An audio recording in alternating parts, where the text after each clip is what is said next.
যারা জুলাইয়ের চেতনার বাইরে কাজ করেছে তাদেরকে কিন্তু ছাত্রছাত্রী প্রত্যাখ্যান করেছে। 2 নম্বর হলো ফ্যাসিবাদী আচরণ, যারা এই 1 বছরের মধ্যে ফ্যাসিবাদী আচরণ যারা করেছে, অর্থাৎ বিগত 16 বছরে যে আচরণগুলো, ছাত্রলীগের যে আচরণগুলো সাধারণ ছাত্রীরা দেখেছে, এই 1 বছরে যাদের মধ্যে দেখেছে তাদের কিন্তু প্রত্যাখ্যান করেছে। এখানে মির্জা আব্বাস একটা অভিযোগ করছে যে আওয়ামী লীগের সাথে আতাত করে ছাত্র শিবির এবার ডাকসু নির্বাচনে এত নিরঙ্কুশ জয় পেয়েছে, এই অভিযোগকে আপনি কিভাবে নেবেন? আপনার বিশ্লেষণ জানতে চাই। এটা তো একান্তই তার একেবারেই ব্যক্তিগত তার অভিমত, এটা তার ব্যক্তিগত বক্তব্য। আমি যদি মির্জা আব্বাস ভাইকে জিজ্ঞেস করি যে ঢাকা বিশ্ববিদ্যালয়ে অনেকগুলো হলের মধ্যে একটা হল হলো জগন্নাথ হল, সেই জগন্নাথ হলে ছাত্রদল পেয়েছে হলো, ছাত্রদের যিনি ভিপি ক্যান্ডিডেট ছিলেন উনি পেয়েছে হলো 1200 সামথিং, আর ছাত্র শিবিরে সেখানে ভিপি ক্যান্ডিডেট সাদেক কায়েম পেয়েছে মাত্র 60 অথবা 70 ভোট, 10 ভোট। এখান থেকেও কিন্তু প্রমাণিত হয় যে আসলে যে ছাত্রলীগের মানে যে ভোটে ছাত্রলীগের ভোটগুলো ছাত্র শিবিরের দিকে এসেছে, সাদেক কায়েমের দিকে এসেছে, এটাতে কিন্তু সেটা প্রমাণিত হয় না।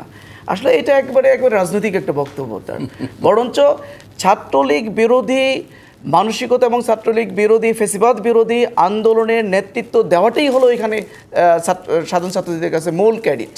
এই জায়গাতে তো এই ডাকসু নির্বাচনে ছাত্র শিবিরের সবচেয়ে বড় প্রতিদ্বন্দ্বী ছিল এবার ছাত্রদলের যে এই যে পিছিয়ে পড়া, এই পিছিয়ে পড়াটাকে আসলে ছাত্র শিবির বা জামাত ইসলামী কিভাবে দেখছে, তাদের ল্যাকিংসের জায়গাগুলো আসলে কোথায় ছিল? আমি মনে করি যে এখানে এই ডাকসু নির্বাচনে যারাই বিজয়ী হয়েছেন তারা নতুন প্রজন্মের পালস বুঝতে পেরেছেন, 1 নম্বর কথা। 2 নম্বর হলো এখানে হলো এই নির্বাচনে যেটা হলো যে যারা জুলাইয়ের চেতনার বাইরে কাজ করেছে তাদেরকে কিন্তু ছাত্রছাত্রী প্রত্যাখ্যান করেছে।